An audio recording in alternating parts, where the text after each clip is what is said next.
Masiyata Dishmaya, Masechet Baba Metzia, Daf Ain Vav. Nous commençons un nouveau Perek, Daf Ain He Amudbet, les trois dernières lignes, Asocher et Taoumanim.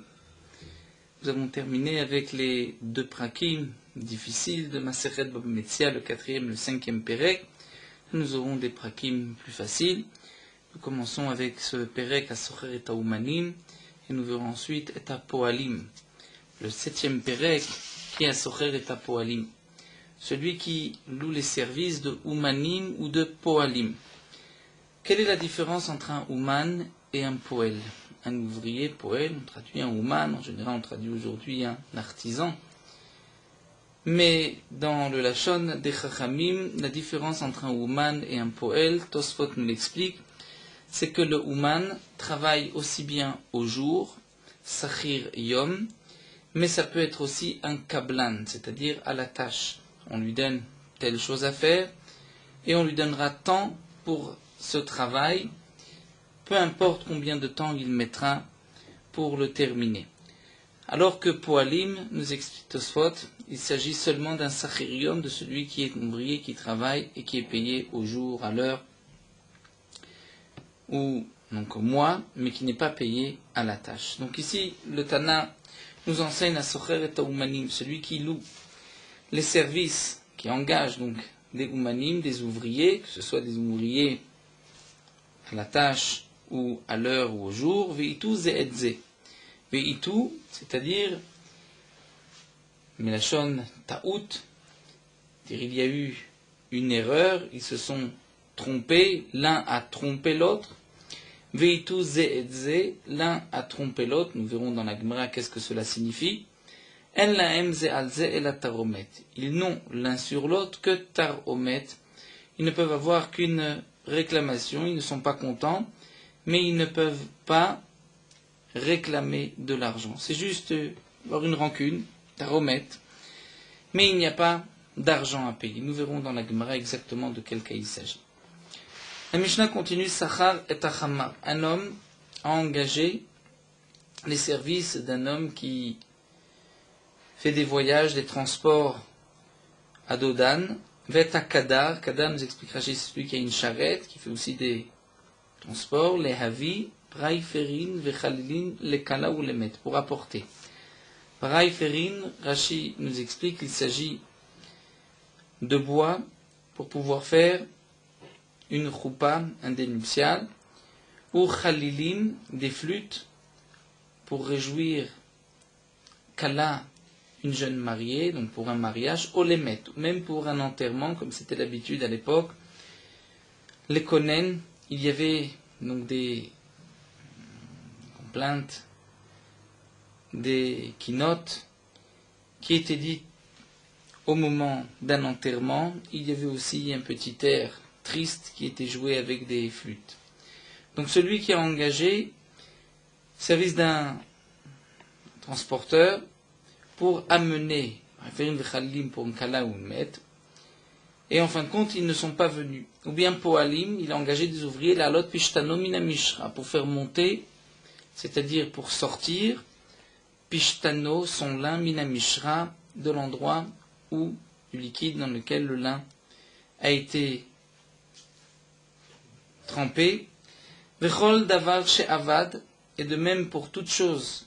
Donc si l'ouvrier ne vient pas travailler, il risque d'y avoir une perte. Vechazru ba'em, et les ouvriers sont revenus sur leur engagement, c'est-à-dire ils n'ont pas voulu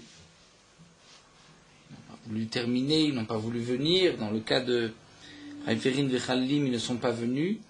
Alors tout dépend. Makom shen sham adam, lorsqu'il n'y a pas d'autres personnes, d'autres ouvriers pour ce travail, le lin risque de s'abîmer. Alors socher alehem omat'an, il va louer le service d'autres ouvriers. Il payera même plus cher sur le compte de ses ouvriers. Ce sont ces ouvriers qui vont perdre. Omat'an, ou bien il va les enduire en erreur. Nous verrons dans la Gemara toute cette Mishnah comment on l'a expliqué. Hasocher et Taoumanim vechazru ba'em. La Mishnah nous dit celui qui a engagé des ouvriers et au milieu du travail ils ont changé d'avis, ils ne veulent plus continuer. Yadam à la tartona. Leur main, la main des ouvriers à la tartona est en bas, c'est-à-dire que le balabaït a le dessus, comme nous allons le voir, Rashi explique ici. Si, par exemple, il avait engagé ses ouvriers pour 1000, pour cette tâche pour 1000. Et aujourd'hui, après que les poalim aient terminé la moitié, donc on aurait pu évaluer la moitié à 500, les oumanim, les ouvriers changent d'avis. Donc yadam à la tartona, c'est-à-dire que si on trouve maintenant d'autres ouvriers pour continuer la tâche, mais ces ouvriers vont se faire payer plus, et donc il ne pourra pas trouver des ouvriers pour 500. Au début, il avait réservé 1000, c'était l'engagement. Ils ont travaillé pour 500, et pour terminer, 500, ce n'est pas suffisant, il faut 600. Eh bien, il pourra garder de leur salaire, donc, ce qu'il a besoin pour compléter, c'est-à-dire il prendra 600 de la somme qu'il avait prévue, et il donnera aux ouvriers qui termineront, et au premier, il ne donnera que 400. Et si au contraire, le prix des ouvriers a diminué, c'est-à-dire que on peut trouver d'autres ouvriers pour terminer pour, par exemple, 300.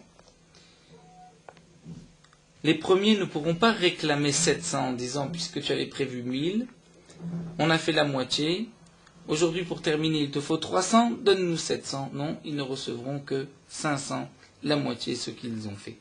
Puisque il y a dam à la tartona, leur main, et à la tartona en dessous. Vim balabaït roser, ici c'est le balabaït, le propriétaire qui change d'avis, il y a doigt la tartona, c'est lui qui a sa main en dessous, c'est-à-dire que il devra donner ce que les ouvriers ont fait, c'est-à-dire s'ils ont travaillé pour 500, la moitié, ils recevront 500, même s'il lui doit payer 600 pour terminer. Et dans le cas où il trouvera des ouvriers pour terminer pour 300, il leur donnera quand même 700. Bien qu'ils n'ont fait que la moitié. Un autre din, quand la méchané dans la tartona, tout celui qui change, c'est-à-dire qui ne fait pas ce qu'on lui a demandé, comme par exemple nous dit Rashi, si on donne de la laine à un teinturier, celui qui va donner de la couleur à cette laine, on lui a demandé de donner une couleur rouge, et il a donné une couleur noire. Donc dans ce cas-là, puisque l'ouvrier a changé, il y a de la tartona, c'est lui qui a la main en dessous, c'est-à-dire, nous explique Rashi, on va voir les dépenses, ce qui est appelé la yetziya, puisque lui a dû dépenser de l'argent pour le bois, pour faire chauffer la marmite, dans laquelle il va donner de la couleur à la laine, et aussi pour les samanim, c'est-à-dire ces plantes qui vont donner la couleur. Ça c'est la yetziya. Le shvar, c'est le prix que vaut aujourd'hui la laine. Donc on peut imaginer que la laine valait auparavant 100. Il lui a demandé de la teindre en rouge. Il l'a teinte en noir. En noir aujourd'hui, ça vaut 150. Donc il y a eu un gain de 50. Mais l'ouvrier n'a eu de frais que 20. Eh bien on lui donnera 20, mais on ne donnera pas, la différence ne donnera pas 50. Et dans le cas où il a fait des dépenses pour 50, mais le prix de la laine aujourd'hui ne vaut que 130, donc il y a eu plus de yetziot que du shvar, il ne lui donnera que 30, et il ne lui donnera pas 50. Bechol ha'chazer bo yado la tartona, et la Mishnah termine, tout celui qui change d'avis, c'est lui qui perdra, c'est lui qui a la main en dessous. Et là aussi, dit Rashi, dans la Gemara, nous verrons qu'est-ce que cela vient nous inclure. Donc reprenons le premier din de la Mishnah, Asocher et Umanim, celui qui engage des ouvriers, Veituz et Edze, et l'un a trompé l'autre. La Gemara soulève le terme Veitu, c'est-à-dire l'un a trompé l'autre. Chazruz et Bazelokatne, ce n'est pas marqué qu'ils ont changé d'avis, que les ouvriers ne veulent plus travailler, ou que le Balabaït nous explique Rashi, qu'on aurait pu dire que eux ont trompé le Balabait ou le Balabait les a trompés, puisqu'à ce moment-là, on aurait dû employer le terme de Chazrou. C'est-à-dire, ils sont revenus sur leur engagement. Ça, ce n'est pas marqué. La hitu zedze. C'est-à-dire que des itu poalim adade, les ouvriers, l'un a trompé l'autre. Et on dira en laem zealze la taromet. Il ne peut y avoir qu'une rancune, qu'une taromet. La Gemara demande Echidame. Quel est le cas où un ouvrier a trompé l'autre? D'Amarle balabait. Parce qu'on parle du cas où un balabait, donc le balabait, celui qui donne le travail, a demandé à un ouvrier, à une personne, lui a dit Zil, ogar li poalim. Est-ce que tu peux m'engager des poalim, des ouvriers avec toi? Verzaliou, lui a été, vat'inou, il les a trompés. Echidame. Mon agma de quel cas il s'agit? Ide amarle balabait be'arba. Si le balabait lui a dit, prends-moi un ouvrier et je payerai 4 pour cet ouvrier. Verziliou, lui a été amarleou, il a dit aux ouvriers, bitlata. Le balabait va vous payer 3 pour la journée. Et donc là, on viendrait dire que puisque les ouvriers ne vont recevoir que 3, donc ils ont une taromet, c'est-à-dire ils viennent se plaindre, pourquoi tu nous as dit 3 alors que le balabait était prêt à nous donner 4. Mais demande l'agma taromet mayavité, pourquoi ils ont une réclamation, une rancune, savour vekabi, ils ont accepté de travailler pour 3, donc s'ils ont accepté, ils n'ont rien à redemander. Et il a marre balabait bitlata, si le balabait lui a dit, va m'engager des poalim pour 3 la journée. Et lui a dit aux poalim, venez travailler pour 4 jours la journée. Et donc, la taromet serait, parce que le balabait ne va donner que 3, demande l'agma echidame, de quel cas il s'agit, si l'ouvrier a dit, c'est moi qui suis responsable de votre paiement, de votre salaire, alors n'était l'humidité à lui de donner 4, étant donné que lui s'est engagé à leur donner 4, même si le balabait n'a dit que 3, à lui de rajouter 1 de sa poche, détaillé comme c'est marqué dans la Braïta, un homme engage un ouvrier pour travailler chez lui. Au lieu de lui montrer son champ à lui, il montre le champ du voisin, et l'ouvrier a été travailler le champ du voisin. Celui qui a engagé cet ouvrier doit le payer. Et ensuite, celui qui a engagé cet ouvrier réclamera du propriétaire du champ ce que ce qu'il lui a apporté, c'est-à-dire le profit qu'il a eu. Donc on voit que celui qui s'engage vis-à-vis d'un ouvrier, c'est lui qui doit le payer, même s'il n'a pas travaillé en fin de compte pour lui. L'Agma répond l'otzricha d'amar leusrachem al balabait. L'Agma dit ici, on parle dans le cas où l'ouvrier a dit srachem al balabait, c'est-à-dire le balabait a dit va m'engager des poalim pour 3. Lui a été leur dire venez, cet homme-là va vous payer 4 zouz la journée. Et il leur a dit mais votre salaire c'est le balabait, ce n'est pas moi qui m'en occupe. Alors nous dit l'Agma verze poalim chimidgare, pourquoi y a-t-il taromet? Mimanafshar. Il suffit d'aller voir combien on engage les poalim dans cet endroit-là. Si les poalim, on les engage pour 4 zouz la journée, eh bien le balabait doit aussi donner 4, étant donné que nous avons vu auparavant, venotel mi balabait machahaneu, c'est-à-dire que le balabait doit payer le profit. Si en fin de compte, on peut, normalement dans cet endroit-là, on peut réclamer 4 zouz la journée, donc le balabait, en engageant ces personnes-là, a gagné 4, donc il doit payer 4. Et donc même si le balabait n'a rien dit, n'a pas dit je vais payer 4, c'est lui qui a rajouté 4, mais étant donné que le balabait a gagné, puisqu'il a eu des ouvriers qui ont travaillé chez lui, il doit payer 4. Et si les ouvriers ne se font payer que 3, nous dit Rashi, alors pourquoi il y a une taromet? Pourquoi ont-ils une réclamation, puisque c'est le prix sur le marché? L'Agma répond l'otzricha. Et là nous arrivons aux réponses. L'Agma nous dit l'otzricha, on va expliquer des ika de megar be'arba'a vika de mitgar betlate. En vérité, certains se font engager pour 4, d'autres se font engager pour 3. Et des amroulés, eux vont dire à ce poël, à celui qui les a trompés, ils vont lui dire, le balabait avait dit 3, et toi tu nous as dit 4. Il a avde amartalan be'arba'a. Donc c'est vrai que là nous allons recevoir que 3, étant donné que d'autres personnes reçoivent aussi 3. Mais si toi, tu ne nous avais pas dit 4, on aurait été chercher un balabaït qui nous aurait payé 4.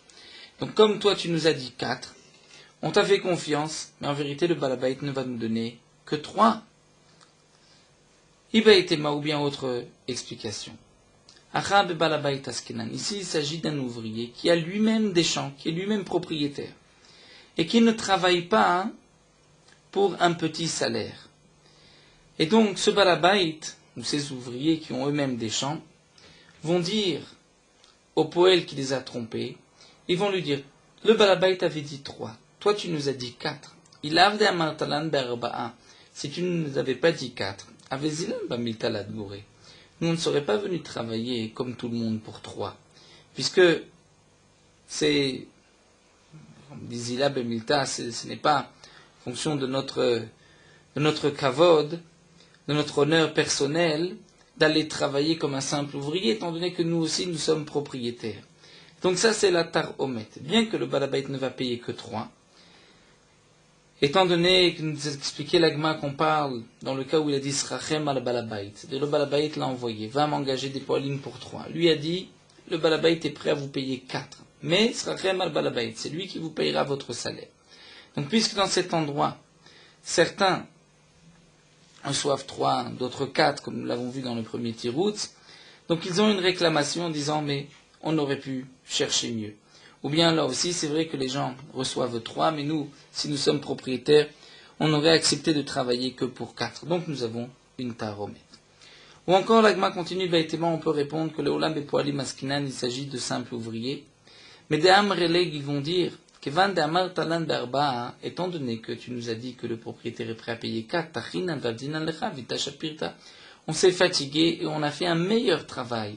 Étant donné que généralement les gens sont engagés pour 3, tu nous as proposé 4, donc on a travaillé, on s'est plus investi. Et donc c'est pour cela que nous avons une taromètre, bien qu'on ne peut rien réclamer au propriétaire. Mais demande l'agma venerse aventaï, il suffit d'aller voir quel était leur travail, est-ce qu'ils ont vraiment travaillé mieux que d'habitude, donc ce qui correspond à 4, et l'agma répond berifka, c'est-à-dire qu'ils ont fait des trous tout autour du champ. Et ceci ne se voit pas, comme nous allons le voir, l'agma demande, mais Rivka Name Midayada, on peut voir aussi le trou, comment il a été creusé. L'agma répond, des malé maya, il a été rempli d'eau, donc on ne voit plus quel était leur travail, velo yedia, et leur travail n'est pas su.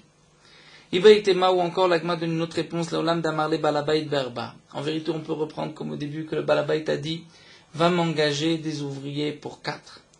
Pour 4 zouz la journée. Vazal yuamalu betlata, et lui a été, et a dit aux ouvriers, venez, le balabait va vous payer 3.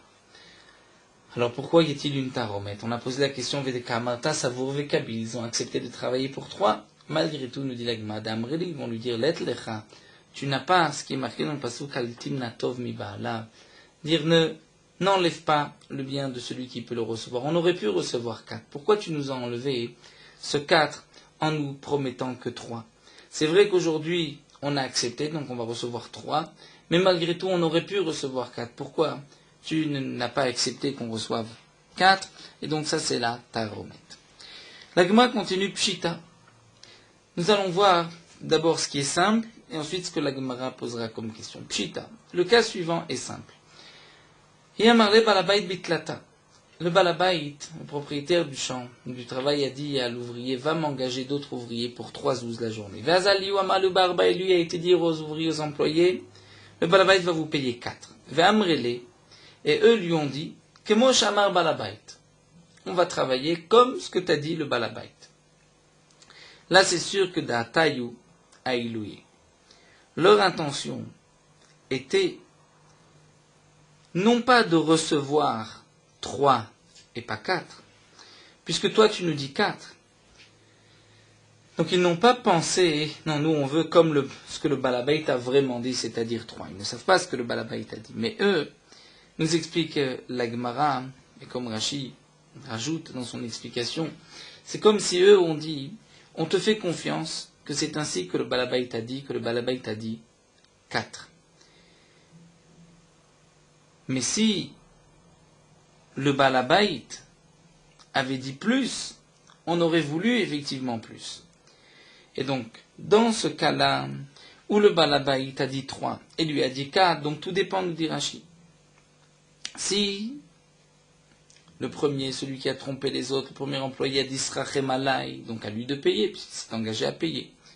Et dans le cas où il a dit votre salaire c'est le Balabait qui payera, donc ils ont une taromètre, puisque le Balabait avait dit 3, et que lui a rajouté et a dit 4, et comme nous l'avons vu, il n'aurait peut-être pas voulu travailler pour 3. Alors la Gemara continue et nous dit, donc ce premier cas est simple, lorsque le Balabait a dit 3, et que le Shaliach a dit pour 4. Et là, mais dans le cas contraire, Yamar le Balabait Barba. Le Balabait a dit, va m'engager des ouvriers pour 4. Ve'azali ou Amalu Betlata. Et lui a dit aux ouvriers, le Balabait va vous payer 3 par jour. Ve'amre, et eux ont dit Kemo Shamar Balabait, comme ce que le Balabait a dit. Quelle est la signification du Kemo Shamar Balabait? Maï, est-ce que la Dibouridi de Kassamche, est-ce que eux sont sommaires, c'est-à-dire ils vont s'appuyer sur les paroles de cet homme-là? Et donc lorsqu'ils lui ont dit, comme a dit le Balabait, c'est d'une autre manière, comme s'ils avaient dit d'Amrele Memnatlan de Ariama Balabait, c'est-à-dire on te fait confiance que c'est ainsi que le Balabait a dit. Et toi tu dis 3, on te croit qu'il a dit 3.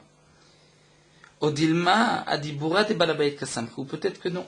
Lorsqu'ils ont dit comme ce qu'a dit le Balabait, peut-être qu'en fin de compte, ils pensaient effectivement, au cas où le Balabait a dit plus, nous voulons recevoir plus, comme le Balabait a dit, donc nous voulons recevoir 4. Donc quel est le din dans ce cas-là?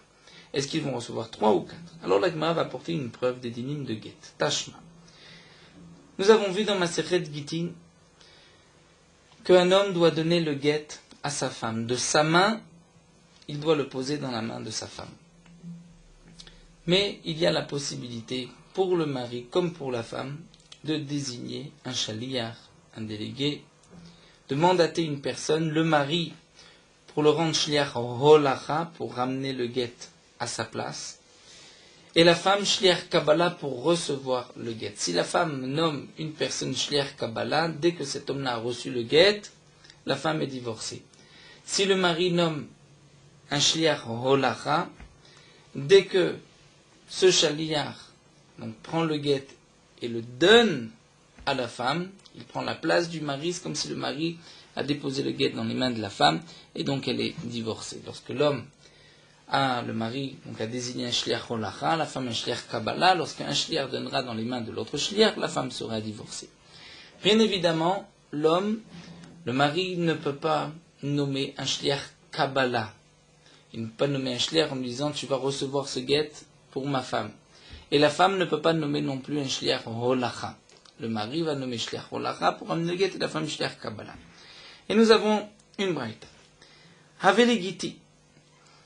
Une femme dit à un homme, va chez mon mari, si tu trouves mon mari, dis-lui qu'il t'envoie par ton intermédiaire, qu'il envoie par ton intermédiaire, mon get. C'est-à-dire que la femme lui dit, sois le shliach holacha de mon mari. Moi, je ne peux pas te nommer shliach holacha.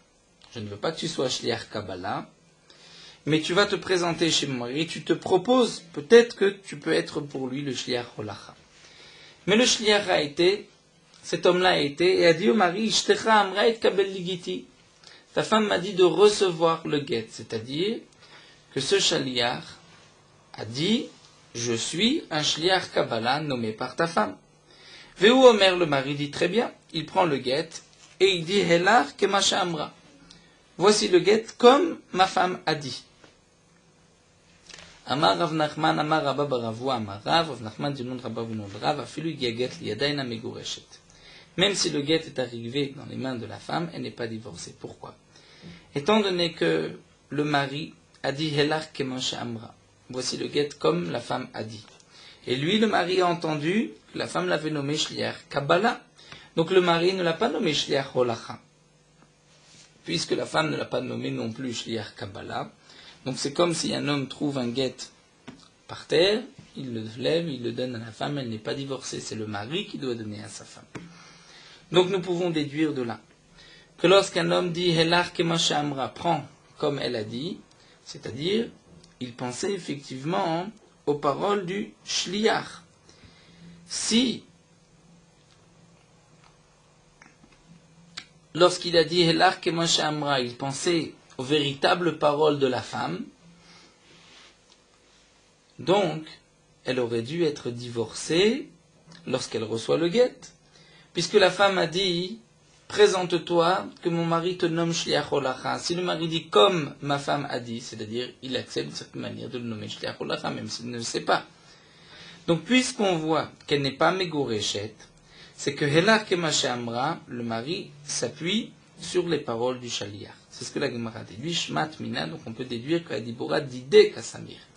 Que le mari, en disant prends comme elle a dit, s'appuie sur les paroles du Shliach. Il pense que ce que le Shliach dit, c'est juste.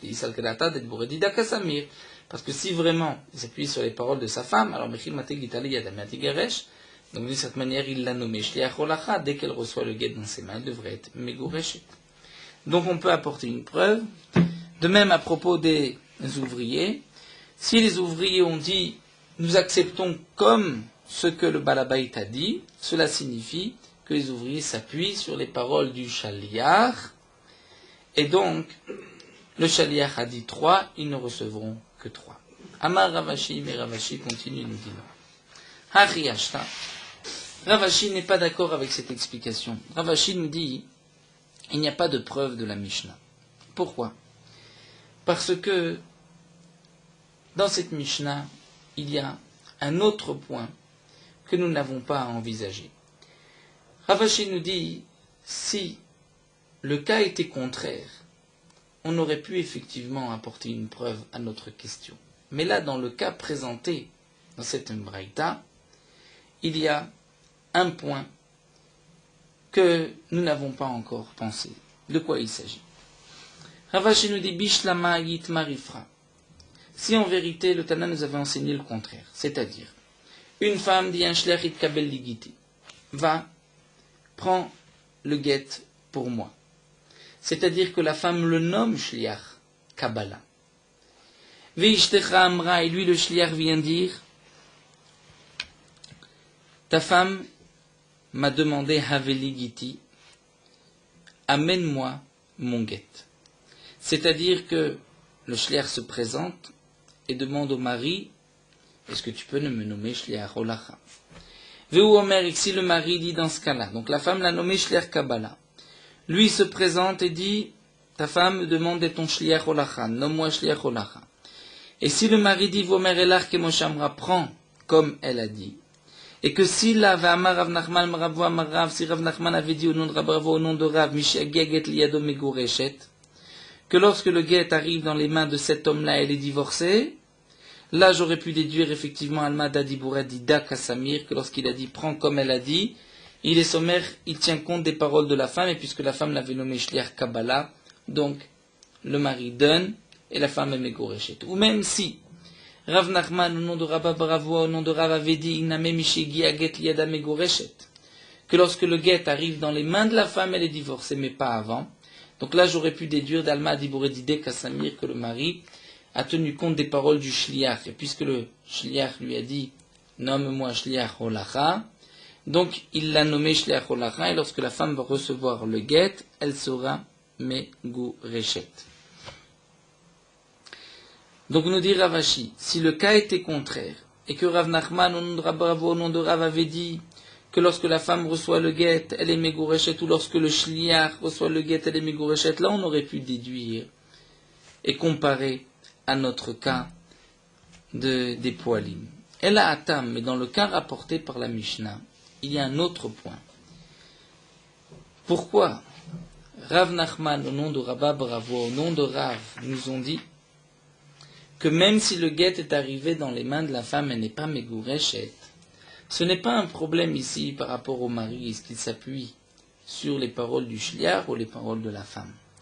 Mais ici, il y a un chisaron, un problème au niveau du shliach même. Et la atam, mishum de akar shliach le shlichute le gamre, parce que le shliach lui-même a enlevé sa shlichut. C'est-à-dire que dans le cas rapporté où la femme lui dit « Est-ce que tu peux être shliach holacha ?» Et lui se présente et dit « Mais ta femme m'a dit d'être shliach Kabbalah. » C'est que le shliach n'accepte pas d'être un shliach holacha. Il est prêt à recevoir immédiatement le guet pour la femme, mais il n'est pas prêt à être le shliach, c'est-à-dire la main du mari pour donner le guet à la femme. Donc ce n'est pas un problème vis-à-vis du mari et ce qu'il pense. Il s'appuie sur le shliach ou il pense aux paroles que la femme a dit. Et la mishum da'akar shliach, c'est le shliach qui déracine, qui enlève sa shlichut. D'Amarle, c'est comme si le shliach dit shliach le kabbalah avina lo lacha lo avina. Je suis prêt à être un shliach kabbalah, recevoir le guet, mais je ne suis pas prêt à être un shliach holacha. Et donc, puisque le shliach, lui, n'est pas prêt à être shliach holacha, c'est sûr qu'il n'est pas migoreshet. Et donc, même si le mari lui a donné le guet, donc la femme ne l'a pas nommé shliach kabbalah, et le mari ne le nomme pas shliach holacha, et même s'il le nomme shliach holacha, lui ne veut pas être shliach holacha, et donc c'est pour cela qu'elle n'est pas migoreshet. Mais on ne peut pas comparer à notre cas. Dans le cas rapporté ici par Ravashi, c'est-à-dire si le contraire avait été enseigné,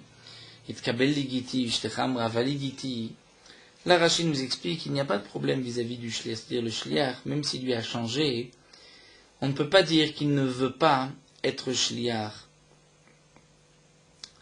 Kabbalah, puisque le shliach se propose même d'être shliach holacha, dans le cas rapporté ici par Ravashi, donc bien sûr Kalvachomer qu'il est prêt à être shliach Kabbalah qui engage moins. Donc là-bas, il n'y a pas de problème de chisaron vis-à-vis du shliach. Donc c'est pour cela que si le cas avait été inversé, on nous avait enseigné Mishyaget liyada ou Mishyaget liyado, là on aurait pu déduire est-ce que le mari tient compte des paroles du shliach ou des paroles de la femme. Mais dans notre cas, rapporté plus haut, donc la braïta telle qu'elle est marquée, ça c'est le shliach qui ne veut pas être shliach. La Gemara continue et nous revenons en vérité à notre première question de Asocheret Omanim Veitu Zeedze, où la Gemara avait dit Vechazru, c'est-à-dire que les ouvriers et le balabait se sont disputés. Ça ce n'est pas marqué. Veitu Zeedze, c'est-à-dire un ouvrier a trompé un autre, et donc nous avons eu quelques réponses dans la Gemara. La Gemara poursuit ici et nous dit non, Ibaït et je peux te donner une autre réponse que Haïtana Chazru Nami Itu, car il est que ce Tana, pour dire Itu, c'est-à-dire pour dire Chazru, en vérité, que les ouvriers ont changé d'avis vis-à-vis du Balabait ou Balabait vis-à-vis des Poalim, le Tana utilise aussi le terme de Itu. Le Tanya, comme nous le voyons dans une braïta, si un homme a engagé des ouvriers Vitu et Balabait, et ils ont trompé, c'est-à-dire ils sont revenus sur leur engagement vis-à-vis du Balabait, au Balabait et Taotam, c'est le Balabait, il les a trompés qui est revenu. En laem zalzel ataomet. Ils n'ont l'un contre l'autre qu'une réclamation, mais ils ne peuvent pas, donc une réclamation de parole, une rancune, mais ils ne peuvent pas demander d'argent. Mais quand est-ce que tout ceci a été dit chez l'Oalchou? Lorsque les ouvriers ne se sont pas rendus sur leur lieu de travail. Mais si les transporteurs d'âne ont été, ils n'ont pas trouvé le matsuto, ils n'ont pas trouvé de récolte. Ou poalim, ou matsusadek shilacha, ou bien les ouvriers ont été pour travailler le champ, ils ont vu que le champ était humide, et donc ils ne peuvent pas labourer la terre. Le balabait doit les payer. Pourquoi? Étant donné qu'ils se sont déplacés. Avaleno domé abataoun le barekan. Osemelachal yishebatel. Bien sûr, ce n'est pas le tarif d'un ouvrier qui a travaillé la journée que le balabait va payer, puisqu'en fin de compte ils n'ont pas travaillé, ils ne se sont pas fatigués. Donc ça ne ressemble pas à bataoun, celui qui vient charger, les barekan, celui qui vient décharger vide. Osemelachal yishebatel, celui qui travaille ou celui qui ne travaille pas. Donc comment va-t-on évaluer? On va évaluer ainsi, nous dit Rashi.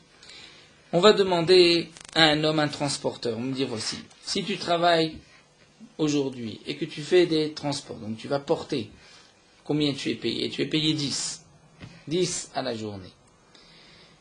Si aujourd'hui, tu fais ces transports, mais tu évites, c'est-à-dire tu ne vas pas porter, là tu accepteras, bien sûr, de travailler pour moins cher, puisque tu ne te fatigues pas.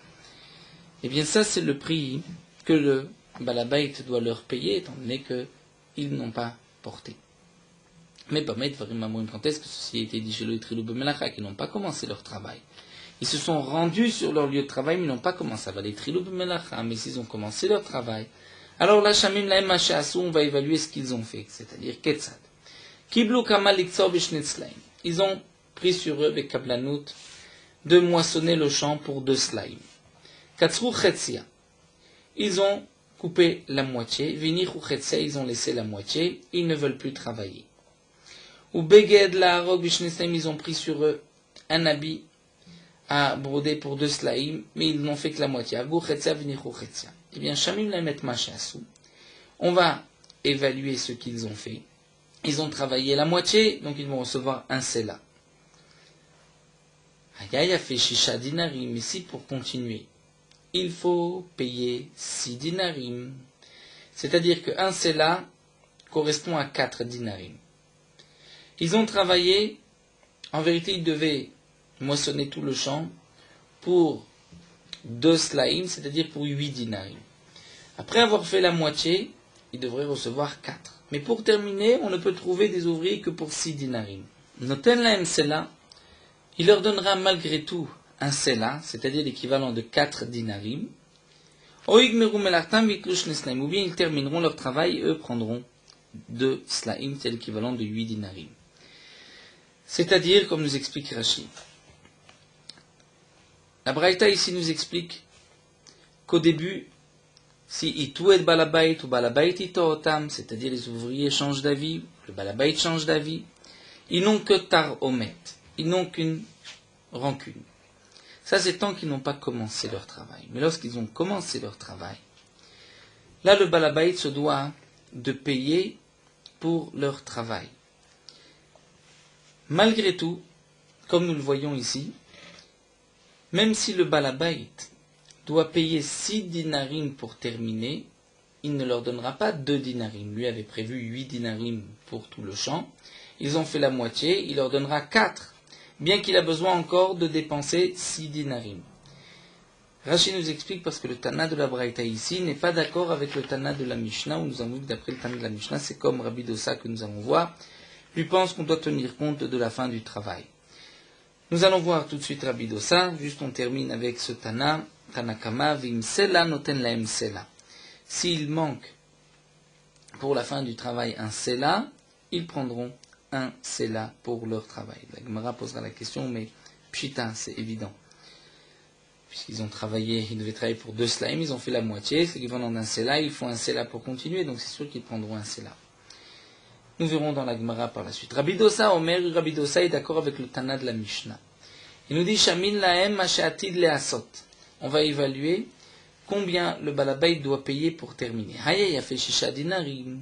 Si, pour terminer, le balabait doit payer 6 dinarim, eh bien, noten laem shekel. Il ne donnera qu'un shekel, c'est-à-dire 2 dinarim aux ouvriers, il ne donnera pas 4. Puisqu'en tout, il avait prévu 8 dinarim. Ils ont fait la moitié, mais pour terminer, il faut 6. Donc, il ne leur donnera que 2 pour qu'en tout, avec les 2 et les 6, cela revienne au chiffre de 8 qu'il avait prévu. Ou bien les ouvriers vont terminer et ils toucheront les 2 slimes. Vim sela noten laem sela. Ici, pour terminer, ils font un sela, ils recevront un sela. Bamed varem amorim, et tout ceci n'a été dit encore que bedavar she'en avut.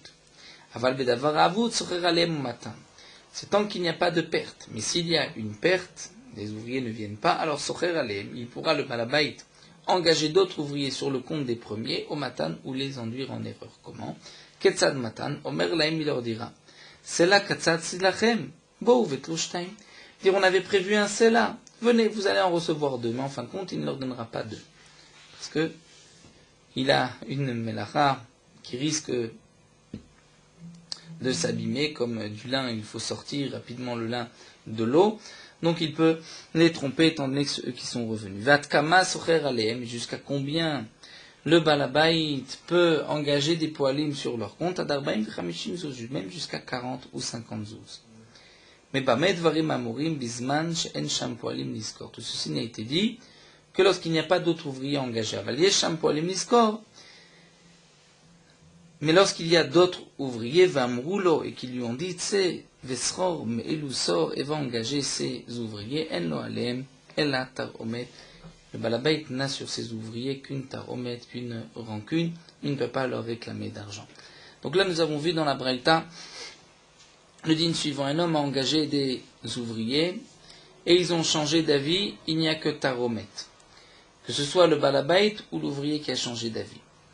Mais dans le cas où les ouvriers se sont rendus dans leur lieu de travail, là le balabait doit payer comme un oved batel, comme celui qui devait travailler et qui n'a pas travaillé. Et nous avons vu que s'ils ont commencé, là il y a une marloquette entre Tanakama et Rabbi Dossa, est-ce qu'on tient compte des frais que le balabait va avoir pour terminer son travail, et tout ceci n'a été dit que lorsqu'il n'y a pas de perte. Mais lorsqu'il y a une perte, le balabait peut engager sur le dos de ses premiers ouvriers d'autres ouvriers, ou bien il peut les tromper, mais tout ceci, comme nous l'avons vu, n'a été dit que lorsqu'il n'y a pas d'autres poalim. S'il y a d'autres poalim, il se devra d'engager d'autres poalim. La Gemara nous rapporte Tanetana Kamed Ravna. Il y avait un Tana qui enseignait devant Rav que Noten Laem Srara Meshulam. Il a enseigné ce que nous avons vu, que lorsque les ouvriers sont rendus sur leur lieu de travail, mais le champ était, par exemple, humide, n'ont pas pu travailler, il payera Srara Meshulam, c'est-à-dire le prix, ce qu'il aurait dû, donc théoriquement, payer pour toute la journée. Amarle, Chavivi, Amar, il lui a dit, Chavivi, c'est-à-dire mon oncle Rabbi Chia a dit, que Ilwana avait, si moi j'étais là-bas, Lo avait Yavin Alaim la Kepoel Batel, je ne l'aurais donné que comme un ouvrier qui n'a pas travaillé, nous l'avons vu. Combien l'ouvrier est prêt à diminuer de sa paye pour ne rien faire. Vehata Marta, et toi tu dis Noten Laem Scharam Meshulam qu'il faut leur payer le prix comme s'ils avaient travaillé toute la journée. La Gemara s'étonne, mais pourtant dans la Braïta qui a été rapportée, ce n'est pas marqué Noten Scharam Meshulam, c'est marqué Aval Enodome, la Braïta elle-même précise qu'on payera Kepoel Batel. Vehala Katane Dome Abataun la Bareka Musemlachal Yosef Batel, ce n'est pas la même chose celui qui est venu charger que celui qui n'était pas venu charger, celui qui travaille, celui qui n'a pas travaillé. La Gemara répond aussi moi Kamé. En vérité, celui qui avait rapporté cet enseignement devant Rav n'avait pas terminé l'enseignement jusqu'à la fin. Ikad Amrou, d'après une autre version, 6 mois Kamé, ils avaient terminé. Vachikama, mais lui avait dit, Rabbi Viamar, que mon oncle Rabbi Chia avait dit ainsi, il y avait Anna Loevne Klal. Si moi j'étais là-bas, je ne leur donnais rien du tout, rien. Je n'aurais pas payé. Ah, Tamarta, Kepol Batel, et toi tu dis qu'on paye quand même comme un Poel Batel, comme un simple, un ouvrier qui n'a pas travaillé la journée, mais qui reçoit quand même un petit salaire. Alors demande l'Agma et la Kashia, c'est ainsi nous avons une question. Har de cette Braïta contre Rabbi Chia, l'Agma répond le Kashia des Saïre, les Harem et des Urta. Tout dépend. Si le Balabait a pris ses ouvriers et leur a fait faire un tour à côté du champ la veille, ou bien Ha de Saïre, les Harem à Urte, où il n'a pas fait de tour autour du champ. Lorsque le Balabait a montré le champ aux ouvriers la veille, et que les Poalim ne se sont pas rendus compte que le terrain était humide, où il y a eu de la pluie qui est tombée, ils sont malgré tout venus, là, il n'est pas nécessaire de leur payer quoi que ce soit, étant donné que c'était la faute des ouvriers. Ils auraient dû y penser. Mais lorsque le balabait n'aura pas montré le champ, là, effectivement, il doit payer Kepoel Batel. Kihada Amar Rava, nous dit l'Agma, comme Rava avait enseigné, Haïman d'Agar Agire les Ravka, celui qui a engagé des ouvriers pour creuser. Ve'atam mitra ou malia maya. Et la pluie est venue et a rempli d'eau. Est-ce que cet homme-là doit payer les ouvriers ou pas? Il s'agirait les haram urta, s'il les a amenés, il leur a fait faire un tour, le tour de son champ, là où il devait creuser. Et donc, il devait penser que par la pluie qui est tombée, il n'avait pas ensuite de quoi travailler. Alors, c'est des poalim, c'est la faute des ouvriers. Mais l'osaïra les haram urta, s'il n'a pas fait le tour avec les ouvriers, alors Pseda des balabait, c'est le balabait qui va perdre. Veyaïv leu kepoel batel, et il paiera comme un poel batel. Et Rashi nous explique la différence, c'est que dans un cas, Pseda des poalim, puisqu'il va dire c'est votre mazal, vous avez vu le champ, et donc si la pluie ensuite a inondé le champ, vous ne pouvez pas travailler, c'est vous qui allez perdre, vous êtes malgré tout venu, vous ne recevrez pas de paye. Et dans le cas, il ne leur a pas montré le champ. Là, c'est la perte du balabait. Rachid nous explique, parce que les ouvriers peuvent me dire, mais nous, on ne savait pas que tu allais nous engager pour ce champ. Peut-être que tu allais nous engager pour autre chose. Donc, nous n'allons pas perdre, et ils recevront au moins Kepoel Batel. Nous allons nous arrêter ici à Maravan, d'autres enseignements toujours avec les ouvriers. Nous verrons Bezrat Hashem par la suite. Nous poursuivons Meorot Halacha Daf Ain Vav, à la suite de ce que nous avons vu dans le Daf précédent. Parfois encore, sera permis à l'acheteur de payer tout le prix de la marchandise qu'il ne recevra que par la suite. Bien que, au moment où il recevra la marchandise, le prix de la marchandise augmentera, il n'y a pas de ribit. Dans le cas, par exemple, où la marchandise qu'il paye aujourd'hui, même si le vendeur n'en a pas, mais c'est une marchandise qu'on peut trouver sur le marché.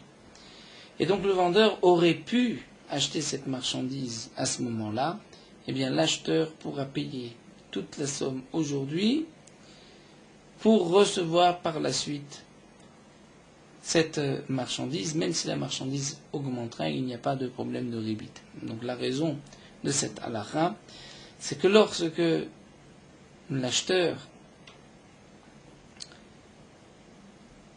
donne cet argent, il pourrait dire en vérité au vendeur: tu ne m'apportes rien de me donner la marchandise plus tard, même si le prix de la marchandise va par la suite augmenter, parce qu'aujourd'hui, étant donné que j'ai l'argent dans mes mains, avant de te donner cet argent, j'aurais pu moi-même acheter la marchandise, la garder chez moi, et elle aurait pris de la valeur chez moi. Donc lorsque je te donne cette somme aujourd'hui, il n'y a pas de ribit, c'est comme si le vendeur a reçu cet argent, comme si il avait acheté la marchandise au marché et il l'a donnée immédiatement à l'acheteur. Et donc, si l'acheteur a, si on peut dire, comme déjà acquis la marchandise et qu'ensuite elle a pris de la valeur dans le domaine de l'acheteur, et donc le vendeur pourra lui donner par la suite une telle marchandise, il n'y a pas de problème de ribit.